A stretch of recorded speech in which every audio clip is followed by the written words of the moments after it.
All right. So let me go ahead and share. This is kind of weird going from here to here. Share my screen with you guys.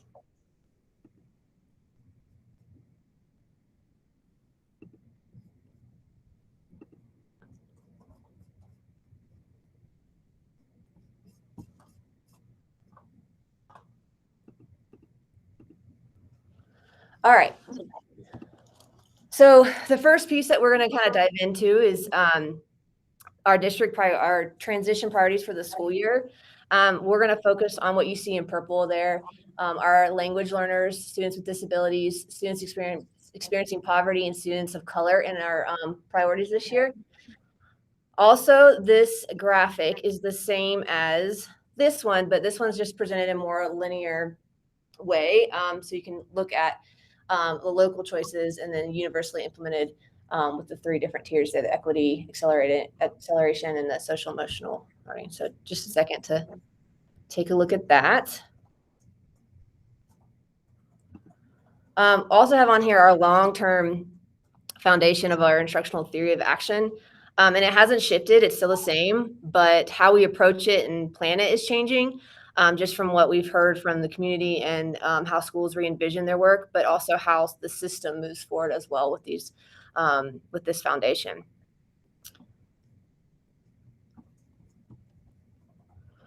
So to start us off, we're going to just watch this quick little intro video to Seesaw.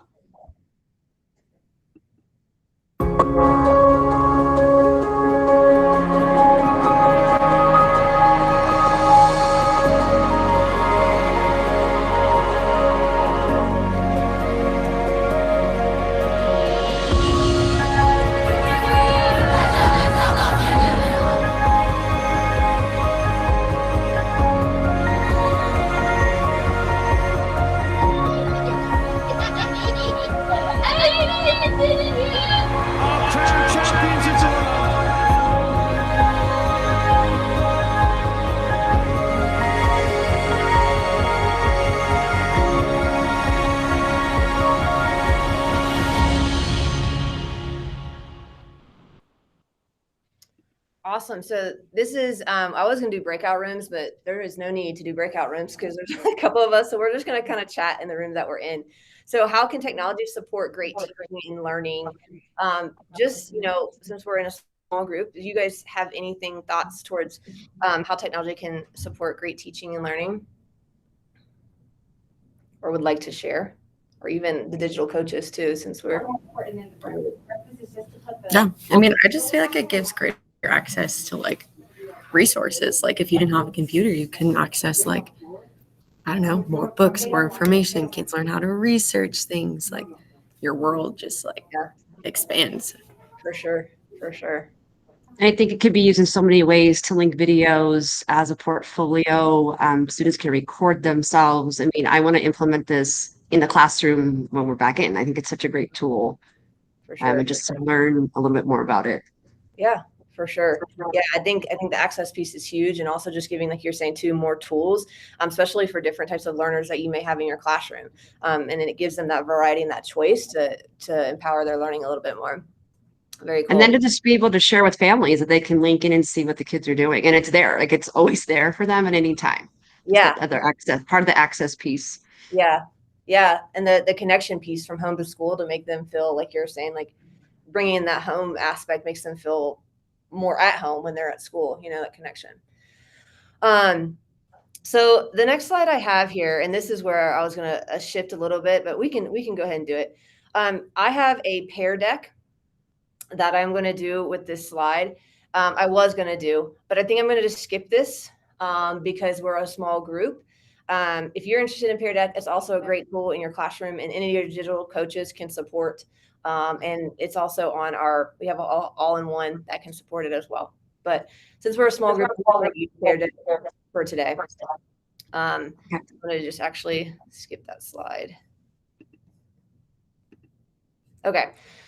So take a look at learning experience A and think about just kind of what's going on here. So paper, pencil, very siloed activity, students doing their own thing. And then this is learning experience B. This is a Seesaw activity. I'm just going to briefly play the video.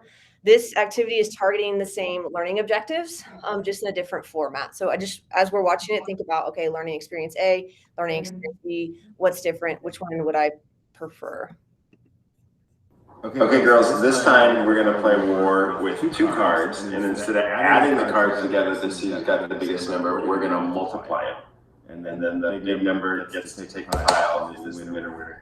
There. Got it? All right, here we go. I got 80. I'm the winner. You can congratulate me. 35. Winner again.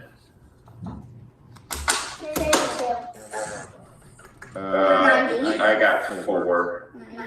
I'm a loser. So same activity, same learning target, different activity. So just kind of a discussion piece here again. So which learning experience would you guys prefer? Learning experience A or learning experience B, or even like maybe your students or your kids, or what you think from that? Definitely B. It's more interactive. It's fun. I could see students, or even my own children, and my students, maybe on their own than playing themselves, but a way to all involve the family too. For sure. Yeah. And like, I don't know, one of my favorite things in my classroom is when the kids are learning and they don't know they're learning. Yeah. So they're playing a game and having fun, but they're actually like just improving and practicing their own multiplication skills while they do it. Exactly. Yeah. And then you're kind of like involving those other skills, that like those underlying skills too, because they're working with others. They're trying to play nicely with others, all those different skills that they're also developing when they're working on one learning target, opposed to that pencil and paper. And I feel like this kind of also goes into the piece where we asked about how technology can make a difference as well. Just that one piece of what Seesaw can offer is it changes the learning altogether. So this next slide is a why, but don't worry about that because we didn't do the pear deck here. This is kind of reiterating what we just kind of said. Experience A was narrow skills, and experience B, you can apply interactive skills, and then you also can make the learning visible, and you can see the growth, and then you can learn it anywhere. So like this example, they were at home doing this activity. And I also forgot to mention this, so let me point this out now. At the bottom of the screen here, there's a tiny URL. You'll see it throughout the presentation. It's tinyurl.com/DPS Seesaw 2021. And this is a link to our all-in-one. So I'm going to be going over a lot of things today, and you're going to be like, whoa, Brittany, what? So if you need to like rewatch some of these videos, that this is our all-in-one for Seesaw, and it has probably more than you want to see. But it's a great support. And also, again, just another plug for your digital coach. If you're still not like, wait, I still don't get how to do assignments, that's a great opportunity to reach out to your digital coach as well. And I will send out the other digital coaches while we're working at the end. We'll send out this slide deck, so you'll have a copy of that, as well as the digital coaches. Yeah, thank you, Tara. There's the tiny URL too, if you just need to copy that. So let's hop into what's next here. So I always feel like this is pretty powerful, just quote here. So students thrive when they can actively explore new ideas and make their thinking and learning visible. So hopefully by the end of our training today, you'll be able to be thinking about ways you can make experiences using Seesaw, learning that's visible, and students are actively exploring their learning. So that's kind of leading us into our objective today of learning the Seesaw tools in a way that you're able to engage your students in their learning experiences and making their thinking and learning visible. I broke this down into subcategories on this slide of the 5 things we're going to kind of take a look at today. So we're going to take a look at logging into Seesaw. How do I do that? That's an important step. Class activities, the activity library, organization, what can help you organize within Seesaw, and then create and view posts in the Seesaw platform. Just as a quick check-in, how much experience do you guys have with Seesaw? Like, I've used it before, or I'm brand new. There's no either where. It's just going to help me figure out how much you guys need to look at here. I did a happy teacher course last year or in the spring, knowing that I was coming to DPS and they use this platform. Okay. So I kind of went through, I learned it, but now that it's like, oh, this is really going to happen in the classroom, I need to kind of refresher. For sure. And my own children have used it, so I've seen it as a parent on the parent side. So I kind of have it as the teacher, but then as the parent, what they see. Okay. So this is actually my first year. So I'm a new teacher. But I worked under 2 teachers that used it. I did some of like the grading and the approving and the commenting, but I didn't do much of the creating activities. Like I could find them in the community and share them with the class, but I always struggled with like making my own. Yeah. Okay, cool. Like I said, that's just going to help me out as we kind of go through of what we need to dig into and some things that we may not need to. Just as a first intro of Seesaw, Seesaw this is like a visual to show you what Seesaw has inside of it and things that you have to share externally into Seesaw. So on the left side is the different things that are within Seesaw. So the canvas here, students will use this, and you will also use this tool to create posts, and you can also upload Google Docs and sheets and forms inside of Seesaw. The things that you'll have to link that will take students to a tab outside of Seesaw are right here on the right. So you have Google Meets, Screencastify, Sora, Pear Deck, Edpuzzle. These things won't embed into Seesaw, so students would have to click a link and then go somewhere else to then use these tools. So we're going to look at logging into Seesaw. We're going to watch a short video, and I'm going to actually pause it before it's done because there's one thing that has shifted from last year, and this video was made last year. So let me go ahead and start the video. And there's 2 ways. We're going to practice signing in, but let's watch this together first, and then I'll give you guys a chance to log in. In this video, I'm going to show you how to log in to your Seesaw account. First, you'll start off in the DPS portal. You can do this by going to portal.dps12.org. Sign in. Oops, it stopped it. If you have more than one portal, it will show here. Otherwise, just click Teacher Portal. Click See All Apps. Select Seesaw. Select Login as Teacher.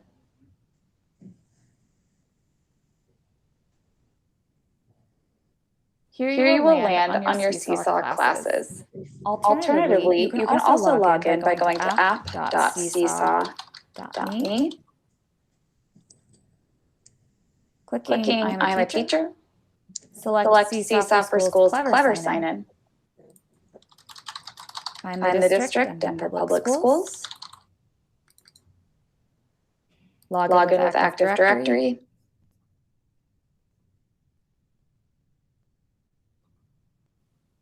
and log in as teacher. If you have a homeroom or an intervention. Okay, this is where I was going to pause it, just because she's about to share that if you have a homeroom or an intervention, that the kids will be rostered to you. That's a little different this year. Kids are only rostered to your homeroom class. So if you have an intervention teacher, or you guys, I don't think either one of you are intervention, but if you're intervention teacher, then you would have to create your own class and add the students yourselves. Or you can become a co-teacher, which we're going to go through both of those things later on, so you guys can help those teachers if need be. But co-teachers are great for paras, or if you're saying like when you're student teaching, that's when you could add a co-teacher in there as well to help give feedback and things like that. So if I have a question, if I'm platooning and I have the other class, I'd have to make another class or just be a co-teacher of his class. So you can do it a couple different ways. You could be a co-teacher to a class and do it like that, and you'd share one thing. But if you wanted like and you could do it by folders, and we'll look at that. Okay. Or if you wanted like your own class, you could have your homeroom class under one, and that's going to be rostered by the district, by the integration team. And then you're going to have, you could create another class and manually add those students. Okay. And just say like, literacy, and then this, and then you also had your homeroom. So you would have 2 classes in your Seesaw. Okay. That might be a little bit easier to manage, Yeah. I would think, just how things are organized. But you have the choice to do it either way. Okay. So, and good morning, Bertha. We're just kind of hopping in, and we have a small group, so we're just going to be pretty informal here with sharing out. But I'm going to give you guys a second to try to log in. If you want to open a new tab on your screen, app.seesaw.me, it's down here at the bottom of the screen. That is the easiest way, I think. You can also go through the teacher portal, like that video showed, but either one you can do.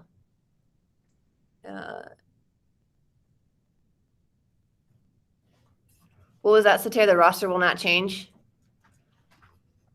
Yeah, so if you have changes in students, like in the middle of the year, it will not update if you manually update your students. Oh, yes. Okay. Yeah, and to add on to her point, if you do get new students, though, it takes about 2 days because it goes through Infinite Campus, which is our student management system. So like once where you take attendance and stuff, once it's put into there, once they register, it'll take about 2 days, and then you'll see them in your Seesaw as well. But yeah, that's a good point, Tara. Thank you for pointing that out. So just give me guys a quick thumbs up once you guys get logged in, and we can, cool.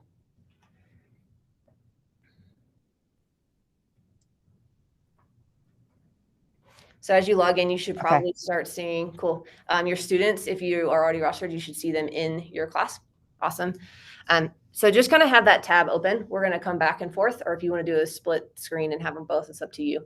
But I just want Seesaw open because we'll be practicing some other things in there. So this is just reiterating what I just said, who is rostered and what DPS does on their side. Okay, so adding the co-teacher part, I'm actually going to just walk you guys through this. On the slide deck, which you'll get later on, there is a quick click path right here that's going to walk through each step, but I find it a little bit easier to do it and show it. So I'm going to show it to you guys. You won't have any need to do it right now. So let me pull up that tab. Okay, so here's my Seesaw tab, and actually going to make it bigger because it looks a little bit different. If you minimize Seesaw, like you make it a smaller window, the interface looks a little different. So when I made it bigger, this is probably what yours looks like if it's on your full screen. So if I'm adding a teacher, you're going to go to the wrench in the top right corner. This is the settings for this specific class that I'm in. So if I want to change certain things within the class that I'm in, you'll go to this wrench, and then you're going to go to where it says Manage Teachers underneath Class Settings. And then you'll type in their email address here. And you'll type in their .org email address. Seesaw is linked to their .org email address. So you'll type in their .org email address, invite teacher, and then they'll be added to your class. And they can do everything that you can do. So they can create activities, they can create folders, they can give feedback. So anything you could do, they can do. Like I said, this would be really good if you had a para and you needed help giving students feedback in their journal. You could add them in here, and they could just go in and approve assignments and things like that. All right. Oops, I keep doing that. Give me 1 second.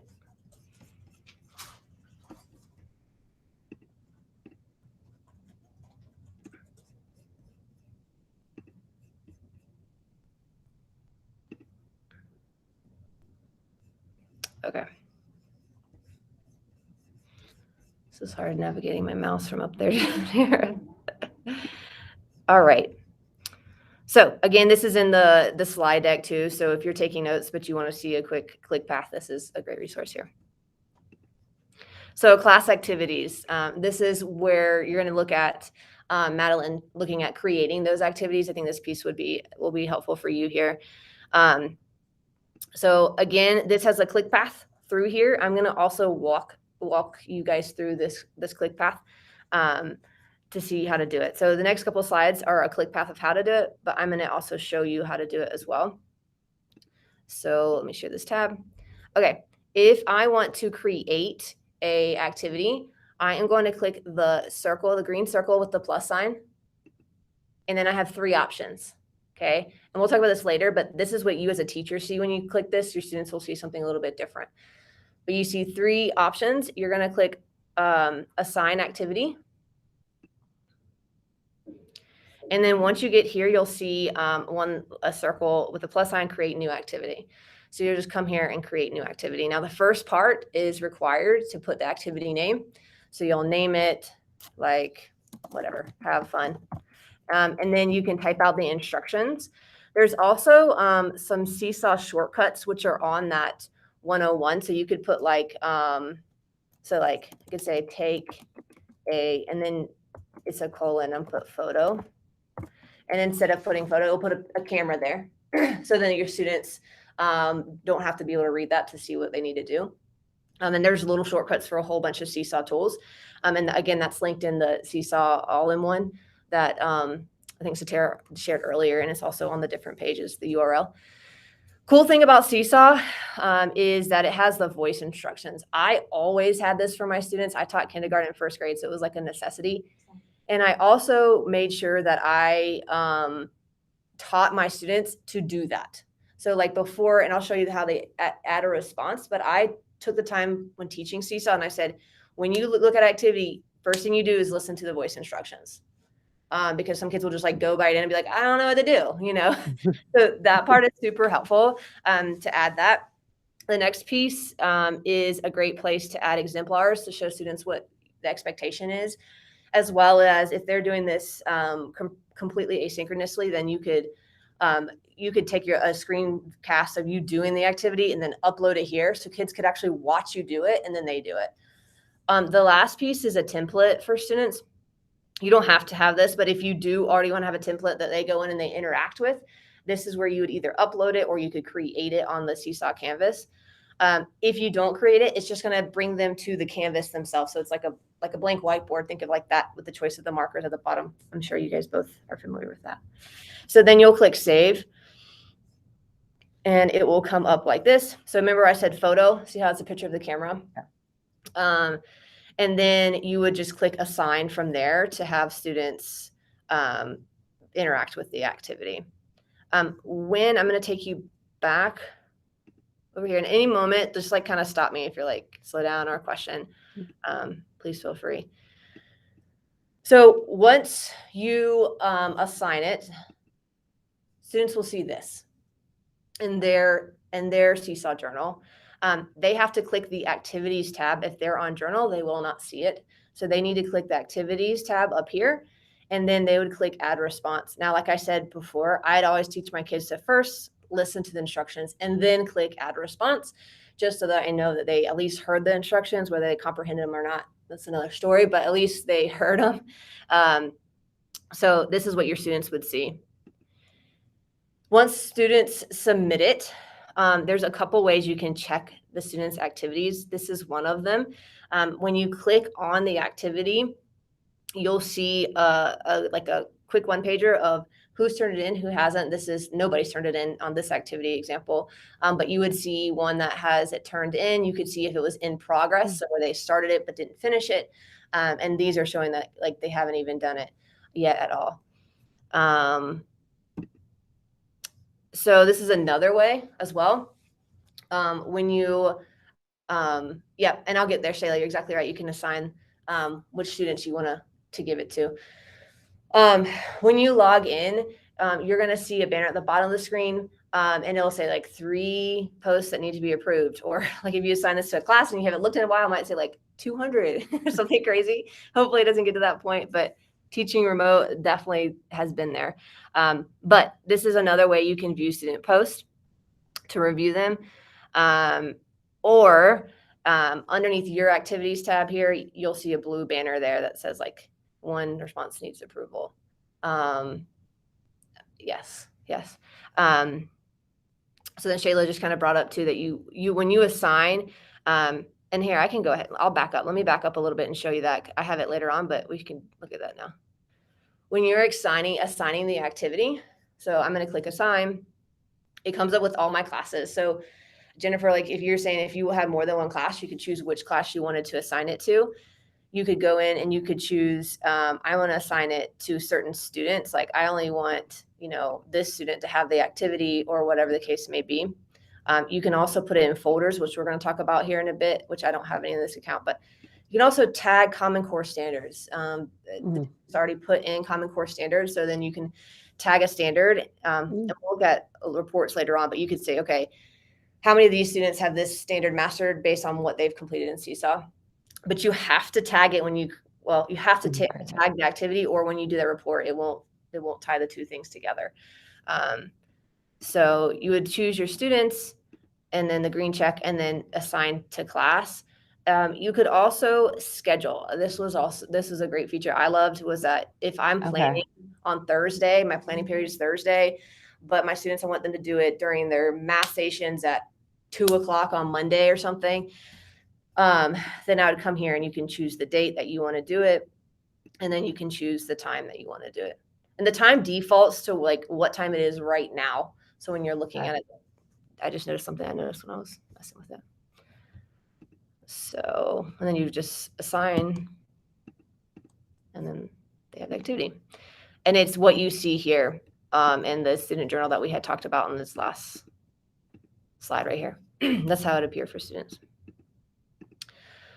All right, so students have got the activity in, now they have completed it and turned it in. You are going to see this when you click review. So you chose one of those options to review the student work. You have 3 options. You can approve it, you can send it back, or you can delete the activity. I always would say before you do those, you want to make sure that you come to the bottom down here and you comment and like before you approve or send back. You can still comment and like after that. It's just you have to kind of go a roundabout way to get to it. So if you accidentally approved and like, oh man, I forgot, there is a way to do that, but this is the easiest way to kind of keep up with this. I would leave a comment and then I would click approve. Now, approve is going to be like, you leave them feedback like, Vaughn, you did a great job completing all of your independent activities today. I see you worked really hard on sorting your long and short vowels. And then, you turn in the comment and then click approve, and then it would go into their journal.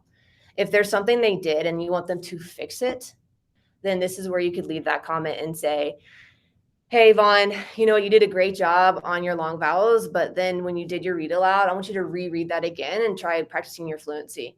I'm going to send this activity back to you to redo, and then click send back. Delete is, that's up to you when you want to delete. If it's like, okay, this doesn't need to be in the kid's journal. This is, this kid didn't need to do it, or whatever the case may be. Those are your 3 options when looking at student work. Okay. This next one is a video. It's a little bit longer, so we're not going to watch it together today. It is in again, that Seesaw one-on-one, but the older grades, if you want them to do a longer writing activity, this is where you would add Google Docs within Seesaw. You're also going to have to teach your students kind of how to organize their folders. And I know in the beginning it may be a headache, but I think it's a really essential skill for kids. So like learn how to organize it online, right? We're used to like teaching kids with binders and like this is the same thing online, but so teaching them that skill I think is essential. So it is an extra step. And again, this is where your digital coach can help you implement this in their classroom. You guys can co-teach, you can plan, but there is a way to also integrate that for those longer writing activities within Seesaw. Perfect. Okay, this next one is how you want to set up your class. I'll go in here in a second and show you these 2 options. When you have your Seesaw class, in your settings, that wrench, I'll show that to you in a second. You have it set to students can see each other's work, okay? And new items require approval. You can have it this way so that when students do work, that everybody can see it. All their classmates can see it. They can comment on it, and then you can work in that feed. Or if you want other students to not see that work, you want to approve it and keep that student's private, but then you still want students a way to interact, you can turn on the class blog. So class blog is a blog, and you can put in a password for students to interact with the blog, and they can share things specifically to the blog. So if you saw like a kid do great work on something, say, hey, can you share that one to the blog so the rest of the class can see it, and then kind of teach kids that routine. I would usually not start off with the blog and turn it on later. So once they got all the regular Seesaw activities understood, then you can say, okay, guys, now we're gonna learn something new in Seesaw, and then show them the blog. So to do that, let me walk through that with you guys. So again, you're gonna go to that wrench in the corner, because this is in my class. And if you scroll down right here, it's green in that picture. It's blue here, but students can see each other's work. That's where it's going to be set. You just toggle it on or off, confirm change. So that's pretty simple for that. And then also items require approval. I always had this on just because I never knew what was coming in. So that's what those 2 items are as well. And then the blogs right here. So class blog, enable blog, you'll toggle that on. And then you can go through the steps to set up public blog. Again, I said, it says you can password protect your blog. I would, because it's on the internet. Anybody could log in there. And I made a simple one for my students that we could all figure out. I had little, so it was easier to make it simple, but you could make it a little bit, I don't know, like your room number or something. I don't know, for some older students. So that's the class blog.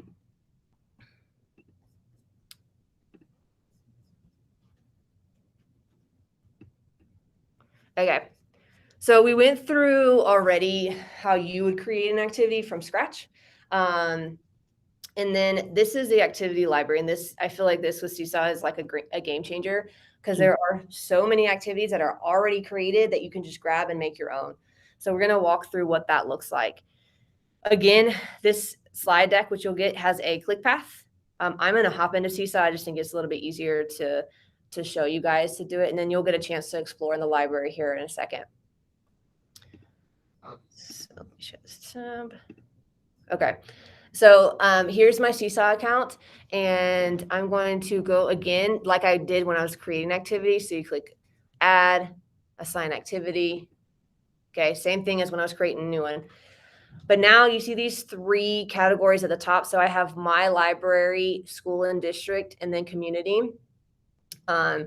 My library is what I've already saved. So this is things already in here. School and district is things that people within our district have added to a district library. DPS has, the ed tech department has created some templates you can still, so DPS ed tech, you type that in and you can click enter. It also has these filters and it'll default to where you are. I always change it to all grades because I like to see what I wanted over here. But DPS ed tech. And then there's these templates that are already created. There's a journal, which is really nice. There is some of this stuff is pertaining to remote learning, since that's kind of what last year was. But who knows what this year will hold. So this may be helpful this year. We'll see. But this is also a great place for a different curriculum. So if your school is maybe teaching bridges for math, if you type in bridges, you can see that teachers have already uploaded different bridges lessons into Seesaw here. So any like curriculum specific things, a lot of times in school and district, you will find something that has to do with that, which is handy. The other tab is the community tab, and this is from all over the world. So teachers all over the world have added activities in here for you to grab.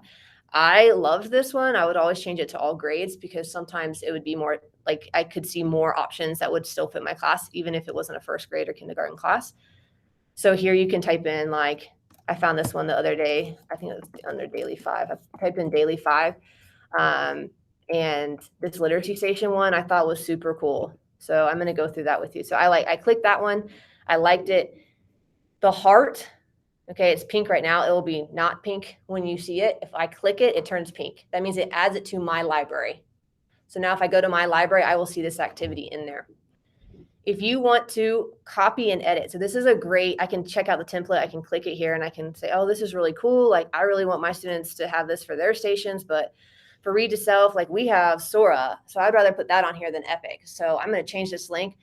What you would do is you scroll down to the bottom. There's these 3 dots. Okay. You click these 3 dots. You'll go to copy and edit activity. So if I click that, copy and edit, it brings it back like I was creating the activity. So you have the title, so you can make it your own. This has the other teacher's voice on it that created the activity. So if you want your voice on there to say the same thing, or you want to change directions, you could delete it and then re-report it here. And then if you want to go to that template that students are messing with and then change that link, you could come in here and let me go to the read to someone, I think. Yeah. So I could come in here and I can delete this and replace it with the Sora one. So you can kind of make it your own. And then once you make it your own, you do what you want to do with it. You click the green check, and then you save it. And then again, you can assign it from here, or if you want to just mess with it later, you can. And then when I go to my library, I'm going to see 2 copies of this. This is the one I just made. See, it says Brittany Horton by it. And then the copy, because I say this, Renee White was the one I took it from. That was the original.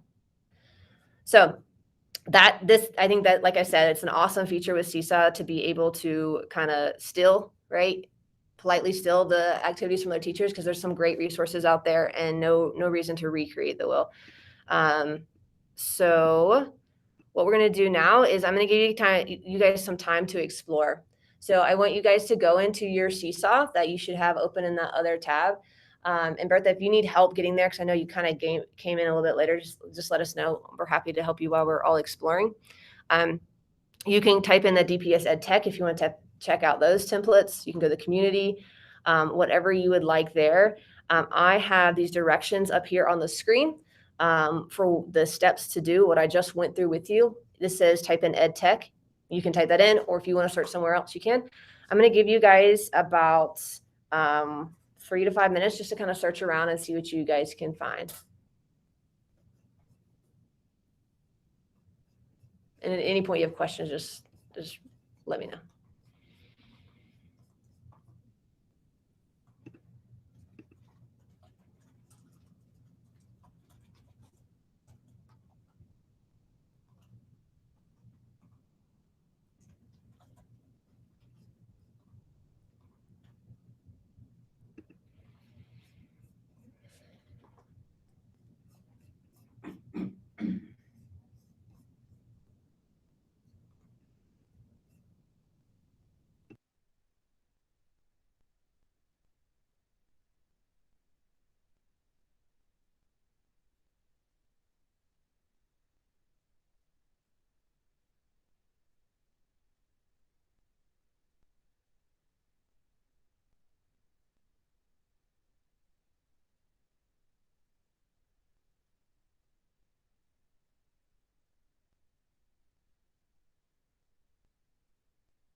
About like 1 more minute to explore.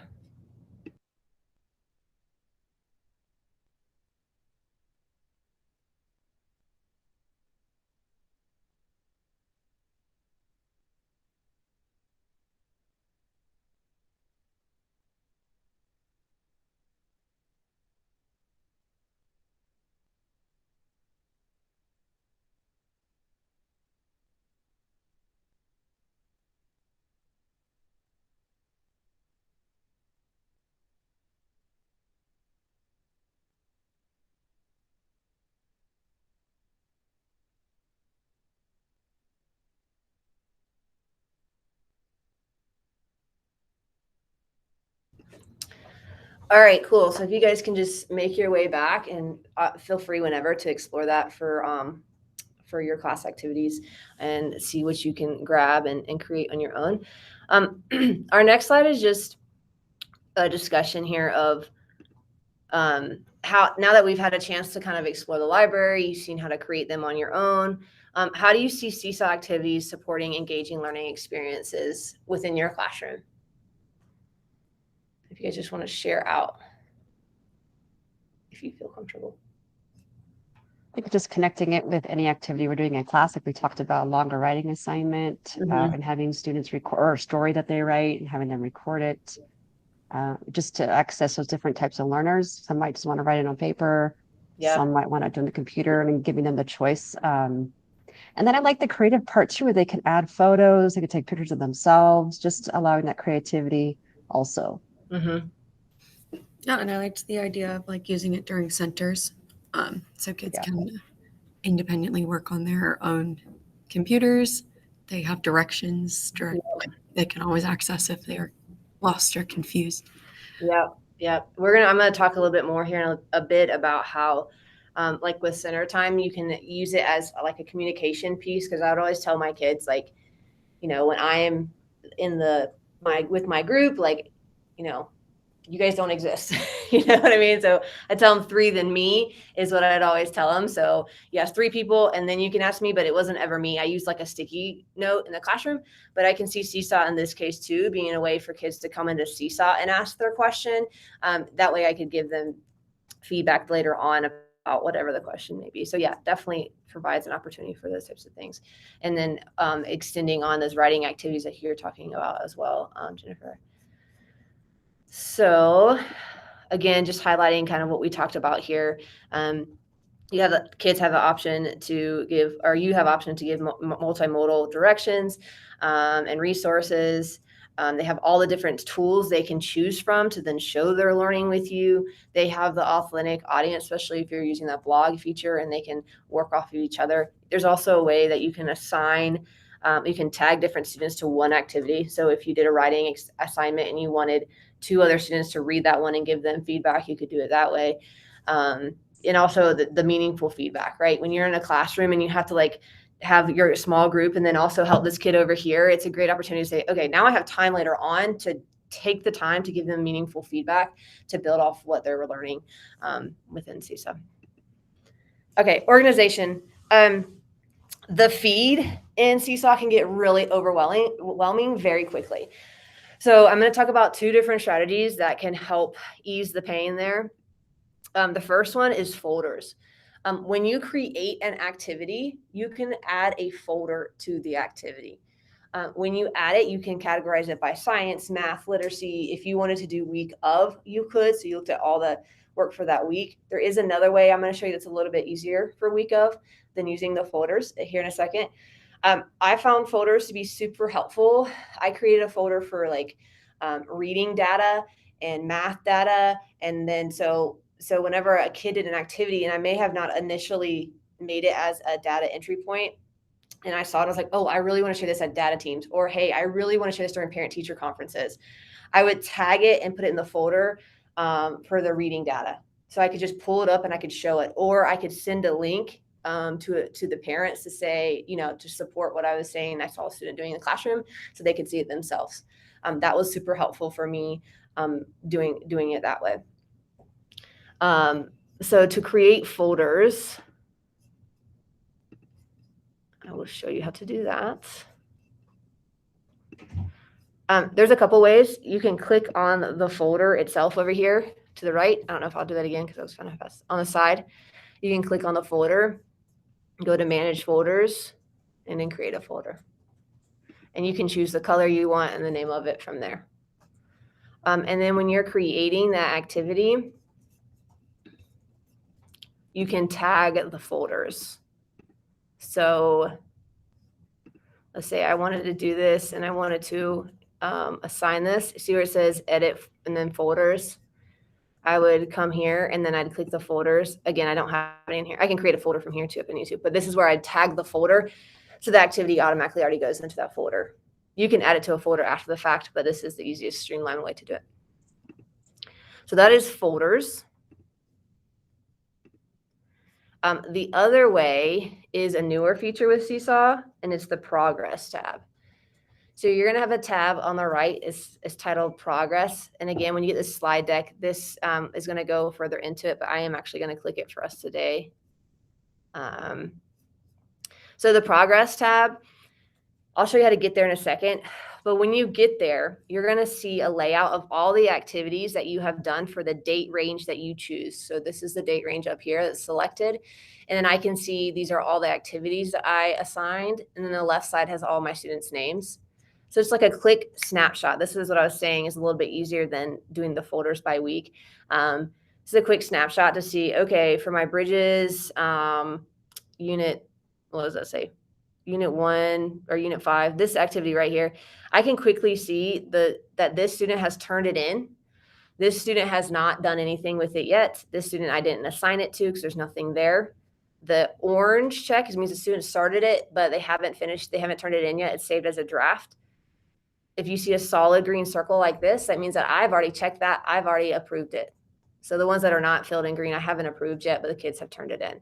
So this is super helpful to get a quick view of who's done it, who's not.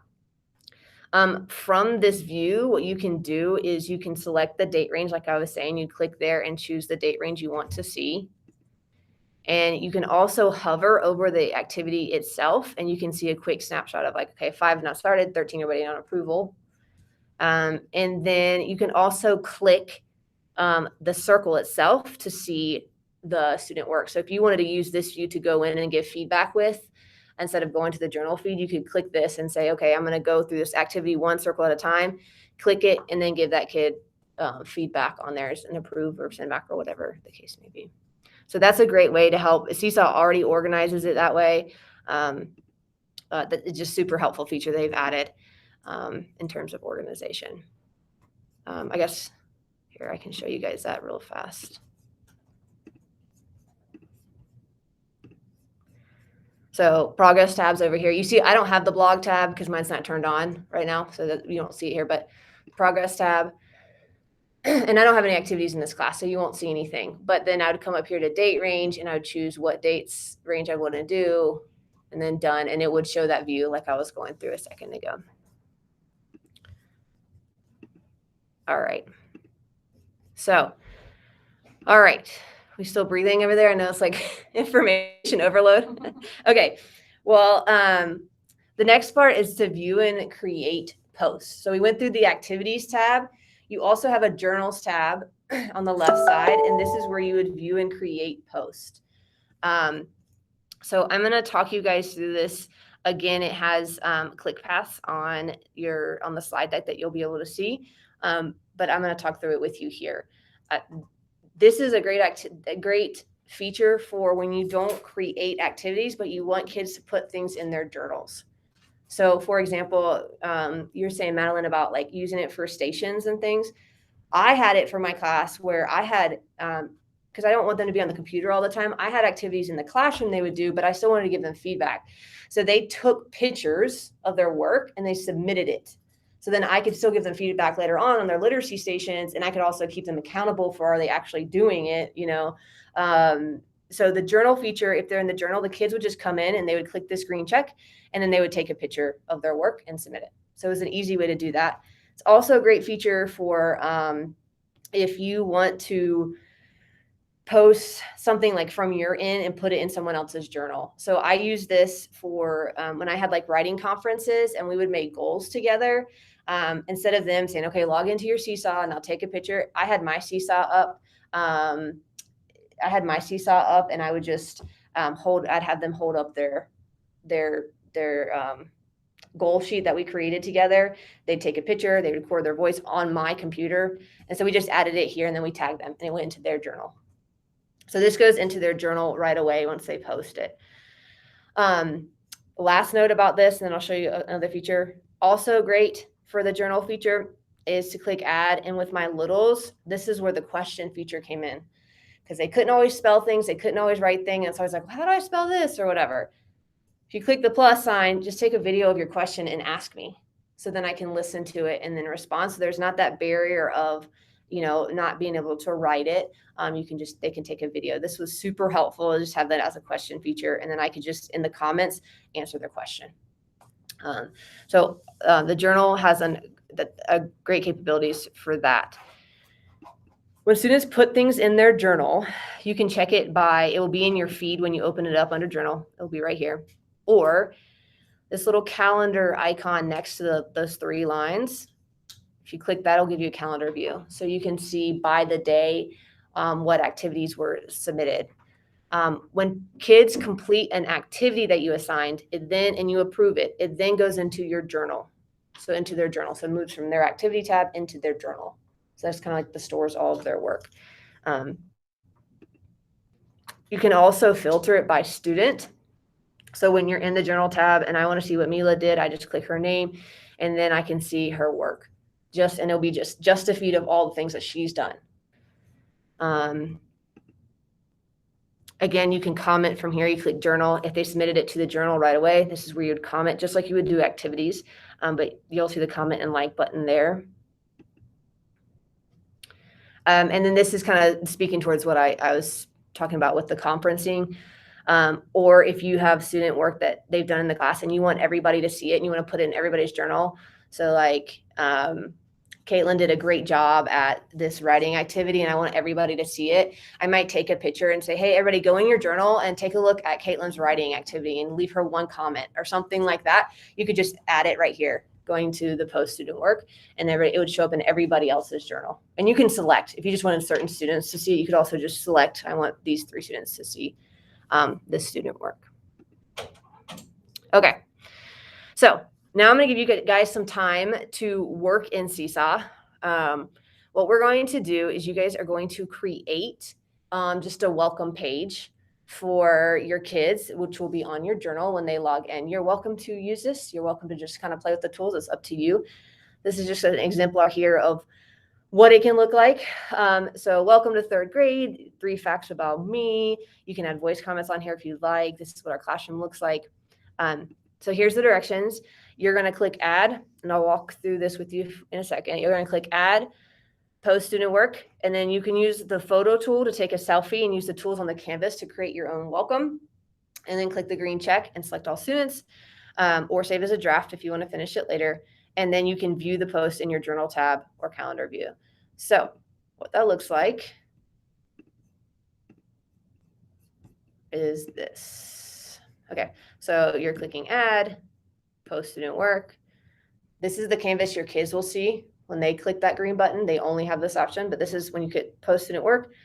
You can choose, if you don't want to like take a picture of yourself right now, you can choose the drawing or any of these tools really, but the activity has photo. So here's a photo of me. I'm going to smile and wave, whatever you want to do.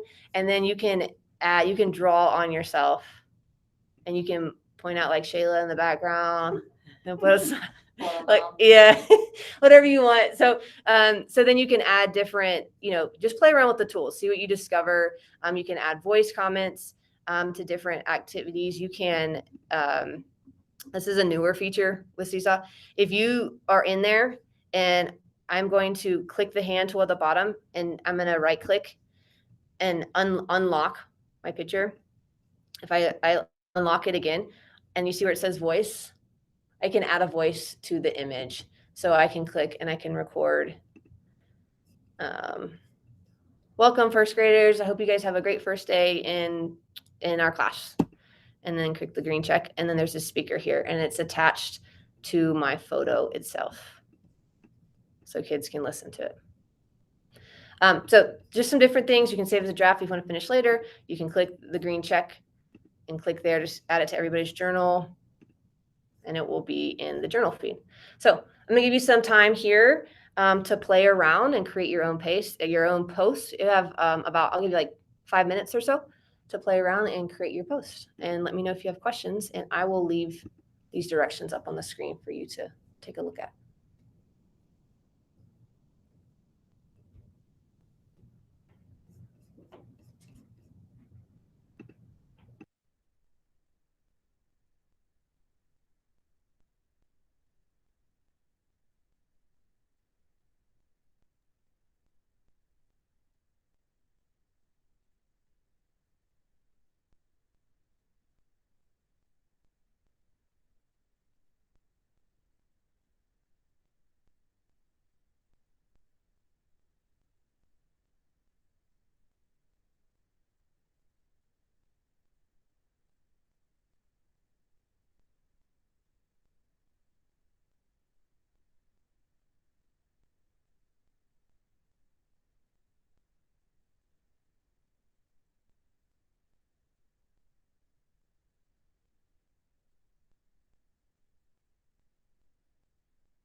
Okay, guys, like one more minute and then we're going to come back together.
All right, guys, we're going to come back to my slide if you can from your Seesaw account. Hopefully you guys had some time to either start a welcome post or create a welcome post or just kind of have some fun exploring around with the Seesaw tools.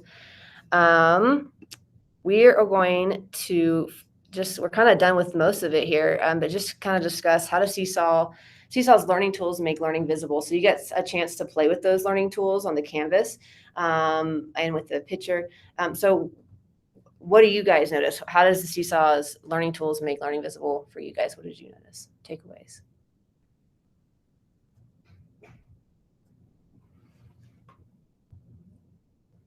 I think especially if they could take a photo of their work, you can see exactly what their skill, especially if it's authentic. I know with the typing with the little cuts, even some older kids, it can be hard and you can't really judge capitalization and spelling. But I think the idea of them taking a photo of their work, you can clearly see what they can do, and even have them with the voice tool to articulate. You can basically a check for understanding of what they know. Yeah. And then you can kind of proceed from there, give them feedback, or know what the next steps and goal setting for them. Mm-hmm. I mean, it just does one little piece of data. For sure.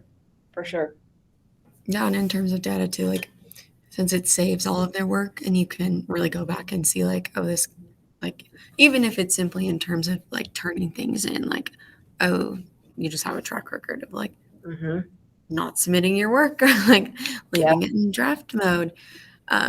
And then just giving like meaningful feedback, even if it's just like a little activity, you still have the ability to comment and like, and their parents can see all of their work. You can communicate with parents through it. So yeah, and parents, building off that, parents are able to comment on their students' work, so they can also be involved in their learning and also give them feedback too, which is also another that relationship builder within that. I think too, along with what Madeline said, is seeing progress over time, especially if it's a parent-teacher conference. Like this is where they are, but look at where they were and look at how they've grown. And our goals now, the next steps is this. So it's just another way of documentation. You can visually see it rather than a piece of paper that gets lost or can't find or. For sure. Yeah, I think that's a really great point. It's always cool to see this kid's work from the beginning of the year. Even like as a teacher at the end of the year, you kind of like lose track of where they were. And then you look back at that and you're like, oh my gosh, wow, you've grown so much. Yeah. Very cool for that. And you can even like building on that, you could take a picture with all the paperwork that you have and put it in their journal. Or you could say, hey, put this in your journal. And then organization wise for you as a teacher, it's in Seesaw. So you can pull it up. Conference, pull it up. Yeah, for sure. Very cool. This is just a side note. I briefly touched on this before. That green button, the add button with the plus sign in the corner, is different for teachers and different for students. But we both have them on our interfaces. But when students use it, it's just it's usually for outside direction. So like I was saying, if you said in my classroom, I said, okay, go into Seesaw and then take a picture of your math project or something. And then they would do that as outside instructions rather than being in Seesaw. The posts for teachers would be when you're adding resources for them to view, a discussion question you're putting in there, or you're reposting student work. That's really important, because when I was showing students the green button, like on my interface, I was like, yours doesn't look like this, but you will see this. And I'll just go where the very top one where it says, I would just go to the very top one where it says post student work. This is what they would see. They just see that. They'd click that and they'd just see that. So that's kind of important to note when you're sharing that with students. And that's it. You did it. You learned 3 ways to view student work today: how to approve student posts, how to find, save, and assign activities, and how to post the class journal. And so Shayla just shared a link in here. I want you guys to take a second to brainstorm how you might use these learning tools in your classroom. And I know we've kind of touched on it a little bit. You guys were saying with writing activities, with literacy stations, things like that. The link that Shayla just, you might have to copy and then paste it in a new URL, but that she just shared is some different examples of how teachers have been using Seesaw in their classroom. So just take a minute to explore that. Think about how you want to start using. I know you kind of probably have. That's how I am as a teacher. I would be like, okay, yeah, can you just, for this, like right away, I'm already thinking how I can apply it. So just take a second, think about how you can apply it. Look at this this bit.ly that was shared in the chat box, and I'll give you guys just a couple minutes here. We're not going to spend too much time on this. And then if you want to share out of something that you hadn't thought of, or if you've already kind of shared, be like, yeah, just literacy stations or whatever.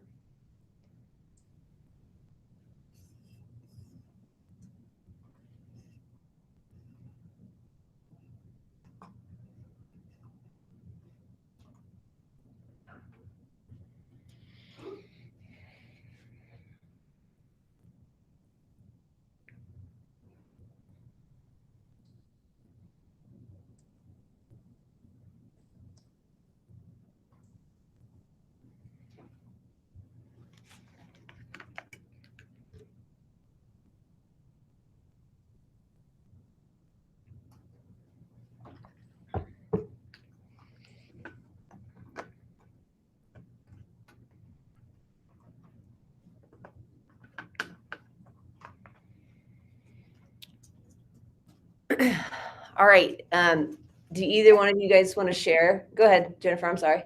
Oh, I can't get to the link, but I was just thinking, yeah, well, it said something went wrong here. I tried to copy and paste and then just type it in, neither one. Okay. But why does you were, it made me think of, because I'm the literacy teacher for both 5th grades, how we're going to be assessing them right away.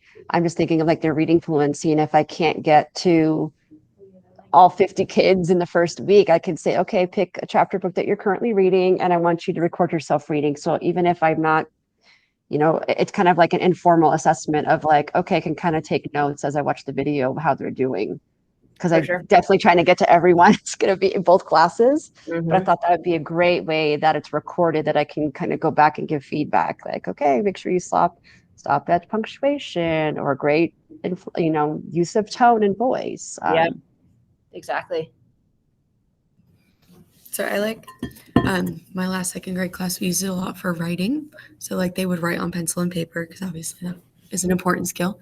But then they would have the opportunity to post a picture of it and then use a recording tool to read it to me, so that I can really see where the errors come in if they are trying to say something and maybe their words didn't display that, or something was spelled wrong that I couldn't tell what it was. So I really liked using it as a tool for writing, and then evaluating how their writing is going based on what they are truly trying to say. Yeah, for sure. Both, and building off of what you both said, I think I used it for sure for fluency passages throughout the school year. Just had them read. I'd have them take a picture of the page so I knew what they were reading to see accuracy, and then I would have, and then I'd have them read it. That's a good idea. And then Madeline too, especially with the littles when they're writing, you know, sometimes you can't understand what they're writing, but they got it, you know. So it was great to have them. I had my kinders do that. Take a picture of your writing and then read it to me right after that. That way we were on the same page, and it was easier to share too, rather than trying to translate it later of what they wrote. I'm just going to show you guys something real fast. I think this is helpful for those 2 ideas you guys had. when you go into Seesaw and you have your students post, so here's an example of a post. There is a speech bubble with the T on it right here. Okay, this is teacher notes. So if you click this, this is private notes. So like I would use this for the running record. I'd be like, needs to work on fluency, so that I could like quickly remind myself on that activity, and it wouldn't be posted on the activity for the student to see. But I wanted to remember that. This was a great tool. So the teacher notes right here, this little speech bubble with the T, that was super helpful for me. Okay. So this last slide here is just links. Again, we'll send out the slide deck again here, but the Seesaw all-in-one, which is the same thing as this tiny URL that has little videos, one-pagers of how to do various things in Seesaw. And then again, finding your digital coach. If you want someone, a human to speak to rather than a video, or you want coaching to like, how can I get this done? Whatever your needs may be, here's a list to find your digital coach. And if one of you guys don't mind just sharing